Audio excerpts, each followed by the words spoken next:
அரியலூரில் 2 தினங்களில் திருமணம் நிச்சயம் நடக்கவிருந்த இளம்பெண் விபத்தில் சிக்கி உயிரிழந்ததால் சோகத்தில் மூழ்கிய குடும்பத்தினர் அரியலூர் மாவட்டம் திருமானூரை அடுத்த சன்னவூர் மேலத்தெரு கிராமத்தை சேர்ந்தவர் ஜெனிஃபர்.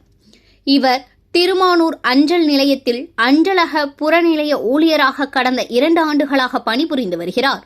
இன்று காலை வழக்கம் போல தனது வீட்டிலிருந்து அஞ்சலகத்திற்கு கிளம்பிய ஜெனிஃபர் காவட்டாங்குறிச்சி கிராமத்தில் இருந்து கரைவெட்டி கிராமம் நோக்கி வந்து கொண்டிருந்த பொழுது எதிரே வந்த டாடா ஏசி வாகனம் மோதியதில் படுகாயமடைந்த ஜெனிஃபர் சம்பவ இடத்திலேயே உயிரிழந்தார்.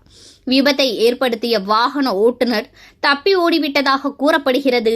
இந்த விபத்து குறித்து தகவல் அறிந்த திருமானூர் காவல்துறையினர் உடனடியாக சம்பவ இடத்திற்கு விரைந்து ஜெனிஃபரின் உடலை கைப்பற்றி பிரேத பரிசோதனைக்காக அரியலூர் மருத்துவக் கல்லூரி மருத்துவமனைக்கு அனுப்பி வைத்தனர்.